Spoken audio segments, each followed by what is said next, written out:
नमस्कार दोस्तों, जय हिंद। मैं ग्राम प्रधान पकड़ी, इंजीनियर प्रवीण सिंह। सर्वप्रथम आप लोगों को नव वर्ष और मकर संक्रांति की बहुत ढेर सारी शुभकामनाएं और बधाइयाँ। दोस्तों, आज हम लोग बात करेंगे कि जो ग्राम सभा में विकास कार्य के स्रोत हैं, जिससे विकास कार्य संभव हो पाता है, जो बजट आता है, उसमें सरकार कैसे और आला अधिकारी कैसे उसमें हस्तक्षेप कर रहे हैं, कैसे इंटरफेयर कर रहे हैं, कैसे ग्राम प्रधान के अधिकारों का हनन कर रहे हैं, जिसके कारण जो कार्य योजना बनाई जाती है साल के लिए, उस कार्य योजना के तहत ग्राम प्रधान चाहते हुए भी उसको धरातल पे नहीं उतार पा रहे हैं, काम नहीं कर पा रहे हैं। हम इस पे आज चर्चा करेंगे, आखिर क्या कारण है। तो दोस्तों, सर्वप्रथम हम चर्चा करेंगे कि आय के स्रोत क्या हैं, यानी ग्राम पंचायत में जो विकास कार्य होता है वो किन किन मदों से होता है, कैसे होता है। दोस्तों, सर्वप्रथम जो आय के स्रोत होता है वो 3 आय के स्रोत होते हैं। होता है राज्य वित्त आयोग, दूसरा होता है केंद्रीय वित्त आयोग और तीसरा होता है मनरेगा, यानी Mahatma Gandhi national rural employment guarantee act 2005। उसको छोटे में मनरेगा बोलते हैं, कहीं कहीं नरेगा भी बोला जाता है। दोस्तों, जो राज्य वित्त और केंद्रीय वित्त में पैसे आते हैं, जिसका संयुक्त रूप से खाता होता है सचिव, जो कि सेक्रेटरी होते हैं, ग्राम विकास अधिकारी होते हैं, और प्रधान यानी अध्यक्ष जो होते हैं ग्राम सभा के, दोनों का संयुक्त रूप से खाता होता है। और ये जो पैसे आते हैं, जो बजट आता है, वो किस आधार पे आता है? हर ग्राम सभा की जनसंख्या के आधार पे आता है। जितने पैसे 2011-12 में आते थे, उतना ही पैसा ग्राम सभा में आज भी आता है, 12-13 साल के बाद भी। कारण क्या है? क्योंकि आर्थिक जनगणना नहीं हो पाई। लगभग हर ग्राम सभा की जनसंख्या लगभग 1.5 गुनी या उससे ज़्यादा ही होगी, लेकिन बजट आज भी 13 साल पुराना ही है। तो हर ग्राम सभा में पंचायत सहायक की नियुक्ति की गई है। हर ग्राम सभा में आप लोग देखते होंगे, लगभग ग्राम सभा में पंचायत सहायक की नियुक्ति हो भी चुकी है। तो पंचायत सहायक का मानदेय 6,000 रुपये प्रति महीने है, जो 12 महीने के हिसाब से 72,000 रुपये होता है।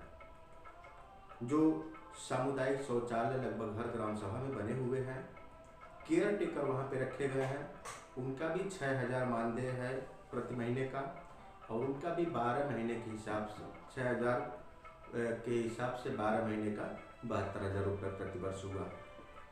प्रधान जी लोगों का मानदेय 5,000 है।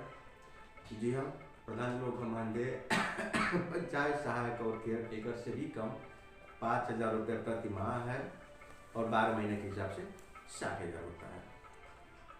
हर ग्राम सभा में ग्राम सभा के सदस्यगण होते हैं, जिनकी संख्या ग्राम सभा के हिसाब से 10 या 11 होती है। तो 11 सदस्य का हर बैठक, मासिक बैठक अगर ग्राम प्रधान जी करते हैं, तो एक सदस्य का 100 रुपये प्रति बैठक का मानदेय सरकार देने का प्राविधान की है। तो अगर 12 महीने प्रधान जी बैठक कर रहे हैं 10 ही सदस्य के अनुसार, तो 100 रुपये के हिसाब से 12,000 रुपये प्रति वर्ष सदस्य का निकल गया, जो मासिक बैठक का होता है। सामुदायिक शौचालय में जो सामग्री यूज की जाती है, वह अगर 1,000 रुपये महीने का माना जाए तो 12,000 प्रति वर्ष, यानी कुल 2,28,000 रुपये सिर्फ मानदेय देने में खर्च हो जाते हैं।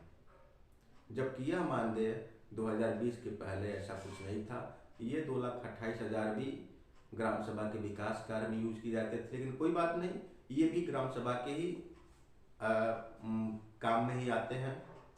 तो बशर्ते ये है कि उसी के अनुसार ग्राम सभा का बजट भी बढ़ाना चाहिए था। अब देखते हैं कि ग्राम सभा का बजट कैसे आया। जैसा कि स्क्रीन पे आप देख रहे हैं, 2022-23 में एक्सपेक्टेड फंड है 8,06,293 रुपये, और वित्तीय वर्ष खत्म होने वाला है, और एक्चुअल फंड रिसीव हुआ है 2,61,561 रुपये।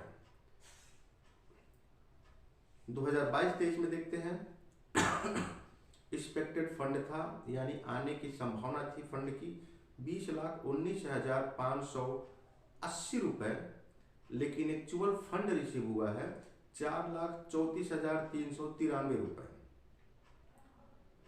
अगर हम बात करें और पहले चले जाते हैं 2019-20 का देखते हैं तो 2019-20 में एक्सपेक्टेड फंड था 4,50,000 रुपये, लेकिन एक्चुअल फंड रिसीव हुआ था 10,68,166 रुपये।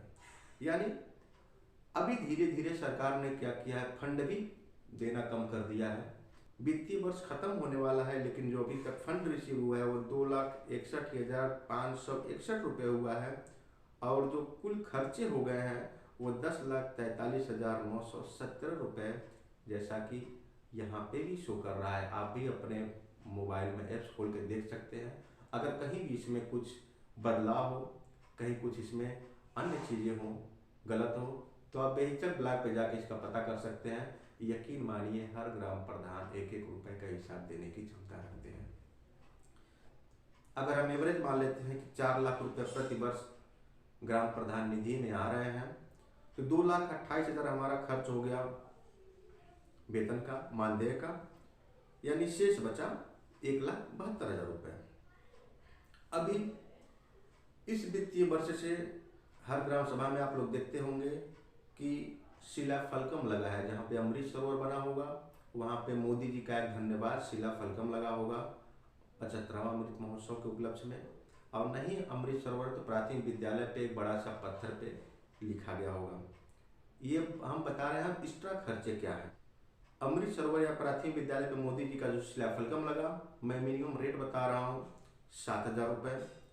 प्रत्येक विद्यालय में विकलांग शौचालय और यूरिनल की व्यवस्था करनी है, चाहे वहाँ विकलांग बच्चे हों या ना हो। चूँकि सरकार की मंशा है, बहुत ही अच्छी है, बहुत शानदार है, विकलांग शौचालय होने चाहिए विद्यालय में।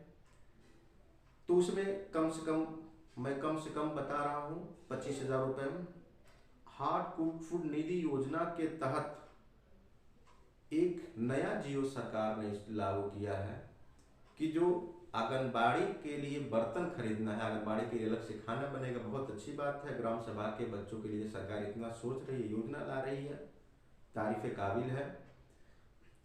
लेकिन सर ये सारी योजनाओं का खर्चा ग्राम प्रधान पर ही क्यों, जबकि आंगनबाड़ी और ग्राम प्रधान का अलग से संयुक्त रूप से खाता है, उसमें अलग से पैसे आते हैं। उन पैसों का उपयोग न करके ग्राम प्रधान निधि से ही क्यों खर्चे हो रहे हैं, ये थोड़ा सा प्रश्न विचारणीय है। उसके लिए अगर आप जहाँ पे गैस सिलेंडर, चूल्हा और ये तमाम बर्तन खरीदना है, कम से कम 15,000 रुपये का खर्चा उसमें आएगा। गैस कनेक्शन, सारी चीज़ें लेना है तो विकसित भारत संकल्प यात्रा जो कि अभी ग्राम सभा में चल रही है, सरकार की विकसित भारत संकल्प यात्रा 2047 तक जो विकसित बनाने का कार्यक्रम है मोदी जी का, ये भी बहुत ही शानदार कार्यक्रम। यात्रा जो है वो अगर ग्राम सभा के अनुसार 25,000 तक, 20,000 तक, और वहाँ पे अगर मंत्री जी आते हैं या कोई और आता है तो उससे भी ज़्यादा खर्च हो रहा है, जो कि सरकार के जियो में है। कुल एक्स्ट्रा खर्चे हो गए 72,000 रुपये। अब अगर 1,72,000 प्रति वर्ष से निकाला जाए तो 72,000 निकाला जाए तो शेष बच रहा है 1 लाख रुपये। इस 1 लाख में भी यानी एक वर्ष में ग्राम सभा के विकास कार्य के लिए 1 लाख रुपए बचा। हम बड़े ग्राम सभा की बात नहीं कर रहे हैं जहाँ पे बजट ज़्यादा आता है, 15 लाख, 20 लाख, 30 लाख आता है, वहाँ की बातें नहीं कर रहे हैं। हम बात कर रहे हैं जो ग्राम सभा छोटी है उस ग्राम सभा की एक एवरेज बात हम कर रहे हैं। यानी 1 लाख रुपए एक वर्ष का विकास कार्य के लिए बचा। उसमें भी अभी भूसा का चंदा पंचायती राज से आ जाता है, डोंगल का खर्चा आ जाता है, टीडीएस कट जाता है, अभी भी इसमें तमाम खर्चे हैं। कुल मिला जुला के चलिए इसको अवॉइड भी कर देते हैं तो 1 लाख रुपए एक साल में विकास कार्य के लिए आएगा। अब सर एक साल में अगर 1 लाख रुपए विकास कार्य के लिए आ रहा है तो आप सोच सकते हैं कि क्या विकास कार्य संभव है 1 लाख रुपए में। पहले बजट आता था 5 लाख, 7 लाख, हम कह रहे हैं 4 लाख ही आया तो वो पूरा का पूरा ग्राम सभा के विकास कार्य में यूज हो जाता था। लेकिन अभी अगर 4 लाख आया तो आपके सामने हिसाब है 1 लाख रुपए ग्राम सभा के विकास कार्य के लिए बच रहा है साहब। चलिए तीसरा हम देखते हैं मनरेगा से। जो ग्राम सभा में आप लोग धरातल पे काम देखते हैं, आसपास काम होता है, वो मनरेगा से होता है, और मनरेगा छोटे ग्राम सभाओं के लिए वरदान साबित हुई है, इसमें कोई दो राय नहीं है। तो मनरेगा में का एक नियम है कि जितना भी आप मिट्टी का कार्य करेंगे, प्रधान जी अपने ग्राम सभा में जितना मिट्टी का काम मतलब जो चक्रोड हो गया, पोखरे की खुदाई हो गई, जो पिच के दोनों तरफ भराई हो जाती है, सड़क की भराई हो जाती है, यानी वह पैसे जो डायरेक्ट लेबर के खाते में आते हैं, एक तरह से हम कह सकते हैं वो मिट्टी के काम में। जितना भी मिट्टी का काम होगा उसका 40% ही ग्राम सभा में पक्के काम के लिए आप उपयोग कर सकते हैं। यानी छोटे ग्राम सभा में चक्रोट और सारी चीज़ें सीमित होती हैं, 3 साल के अंदर उस पर काम भी नहीं करना होता है, 3 साल मिनिमम 3 साल। तो 3 साल या 5 साल अगर ग्राम प्रधान जी कितना हो काम करवाएंगे, 10 लाख से 15 लाख तक जाते जाते वित्तीय वर्ष खत्म हो जाता है। अगर 15 लाख का 10 लाख कराते हैं तो उसके हिसाब से 40% 4 लाख हुआ, उसके हिसाब से 40% 4 लाख हुआ। अगर 15 लाख करवाते हैं तो 6 लाख। अब देखते हैं, यानी एक वित्तीय वर्ष में, एक साल में ज़्यादा से ज़्यादा प्रधान जी 6 लाख का पक्का काम मनरेगा से, और 1 लाख बचा आपका वित्त से, यानी राज्य वित्त और केंद्रीय वित्त से। टोटल 7 लाख का काम प्रधान जी ग्राम सभा में करवा सकते हैं, 7 लाख। तो हमारे वीडियो बनाने का मेन मकसद यह है कि ये जो अलग से मानदेय दिया जा रहा है, बहुत अच्छी बात है, लोगों को रोजगार प्रदान किए जा रहे हैं, लेकिन सर इसके लिए जो मानदेय है अलग से व्यवस्था की जाए। इन लोगों के रोजगार से हमें कोई आपत्ति नहीं है, अच्छी बात है, हम लोगों का लोड भी कम हो गया है, प्रधान जी लोगों का लोड कम हो गया है, लेकिन इन लोगों का मानदेय की अलग से व्यवस्था हो। ये जो एक्स्ट्रा खर्चे आ रहे हैं, विकसित भारत संकल्प यात्रा के कह लीजिए, शिला फलकम का कह लीजिए, यूरिनल का कह लीजिए, या छोटे छोटे और भी जो खर्चे आ रहे हैं, ये आंगनबाड़ी का बर्तन खरीदने का कह लीजिए, तो ये खर्चों के लिए सरकार प्रधान निधि से खर्च न करके अन्य जो मद हैं, और भी बहुत ढेर सारे मद हैं, उन मदों से पैसा निकाला या फिर एक्स्ट्रा पैसा इसके लिए आना चाहिए, ताकि ग्राम सभा में जो कार्य योजना बनती है उसके अनुरूप प्रधान जी ग्राम सभा में कार्य कर सकें। चलिए, आप जो पैसा जिसके लिए भेज रहे हैं वो सामूहिक रूप से लोगों के बीच में आए कि कौन सा पैसा किस लिए आया है, लोग भ्रमित न होए, लोग प्रधान जी के ऊपर उंगली न उठाएं, लोग जागरूक रहें।